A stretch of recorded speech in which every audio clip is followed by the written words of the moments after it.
Hey, what's going on, ladies and gentlemen? This is Rich of Review Tech USA, and I just received my brand spanking new Kodak Zi8 today.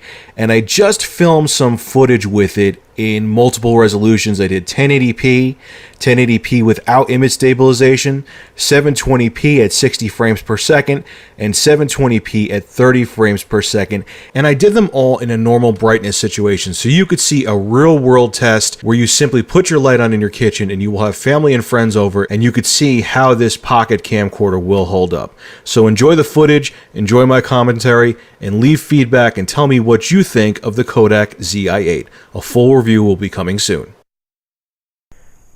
What's going on, kids? This is Rich of Review Tech USA.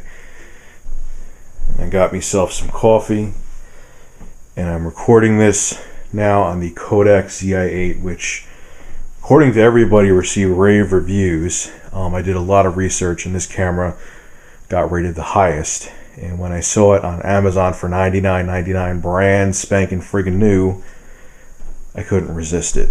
So I used some Christmas money I got to purchase this, which is what I was talking about last night. And I'm going to do a initial test of the camera. This is 1080p, 30 frames per second. Can't do any higher than 30 frames with 1080p in a normal light situation.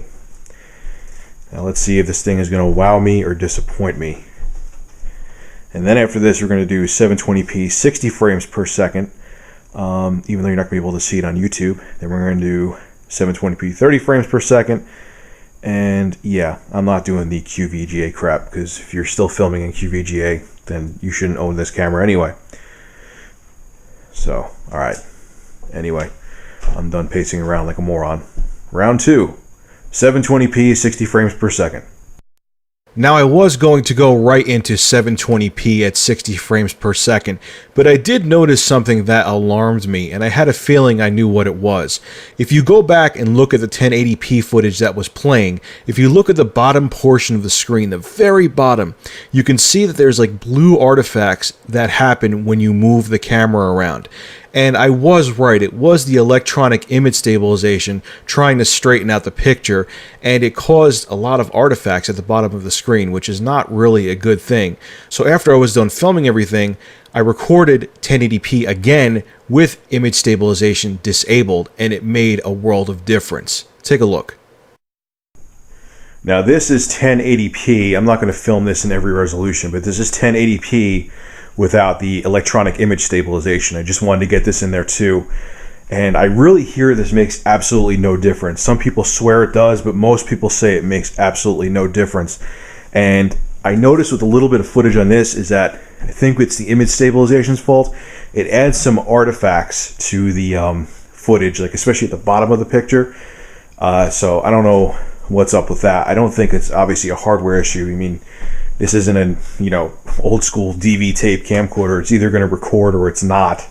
So this is now 1080p without image stabilization. I'm pretty interested to see if it makes a difference, because according to Nixie Pixel, who I watched her review on this, it doesn't.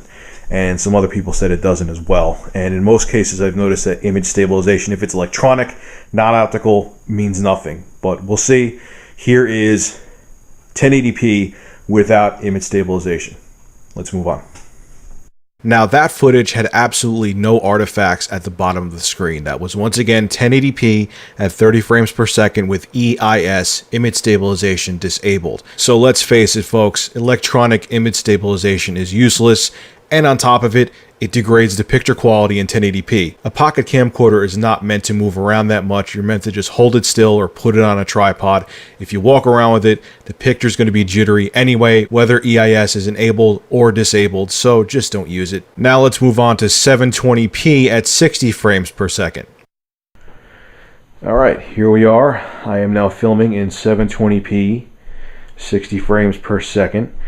This setting is a little bit buggy, because when you use it in 720p, and I have the newest firmware on here, I just went to Kodak to check, unless you have a decent light source, it actually won't film in 60 frames. It'll go down to 30, which is kind of annoying.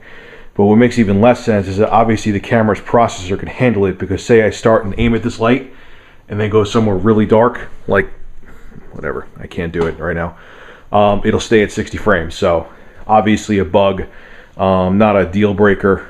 It is a known issue. I did look on forums, and man, it looks butter smooth on the LCD screen, but we'll see. So once again, I'm going to stop this in like 2 seconds. This is 720p, 60 frames per second. Interested to see what this looks like. Now we're going to go to 720p at 30 frames per second. Now, unfortunately, YouTube cannot show video at 60 frames per second, but I could tell you from looking at the footage after I recorded it, 60 frames per second at 720p is the Kodak Zi8 strong point. Another interesting thing to note too is that artifact issue with the EIS, or image stabilization, only happens when you're recording at 1080p. So you could leave image stabilization on in any other resolution and you will not have a problem. Now let's move on to 720p at 30 frames per second. Okay, 720p is one I'm probably going to be using the most, since you can't really see the difference on YouTube between 1080p and 720p, at least from what I've seen. This is 720p at 30 frames per second, and you're not going to be able to see the difference probably, unless there's some kind of software glitch with the camera or hardware glitch. But you shouldn't notice a difference between this and the 60 frames. The 60 frames, because it's being down converted or downgraded to 30 frames, you may see a little more smearing. You can't blame the camera for that. You got to blame YouTube because they only do 30 frames per second. But this is 720p, 30 frames per second in a typical light setting. It isn't ultra bright in here, but this light setting I used for all three: 1080p, 720p, 60 fps, 720p, 30 frames per second. This is a normal light setting you'd use a camera in. You know, if you're at your buddy's house and you were just filming, you know, everyone over for New Year's Eve, this is what you would use. So it'll be interesting to see how this holds up. This, according to everyone that I've PC Tech World and CNET and even, you know, YouTube users that aren't, you know, major, you know, journalism sites, they all said this is the best one out there, so we're going to see. Anyway, this is a short little test of the Kodak Zi8. I'm going to have a full review on this camera, and I'm actually going to compare it heads-on against the Flip Ultra HD, and we're going to see which is the better pocket camcorder. I'm hoping this footage comes out good, because if this comes out crappy, I'm going to be disappointed. Anyway, guys, have a good night. Hope you enjoy this video. Well, everyone, that was my first impressions video of the Kodak Zi8 1080p pocket camcorder. So far, it seems pretty good. It has its quirks, it has its issues, and it will be interesting to see how it holds up for the next week or so with everyday use. So, like I said, look forward to my full review of the Kodak Zi8 pocket camcorder, where I pit it against the Flip Ultra HD pocket camcorder, and we will see who comes out the winner. Stay tuned.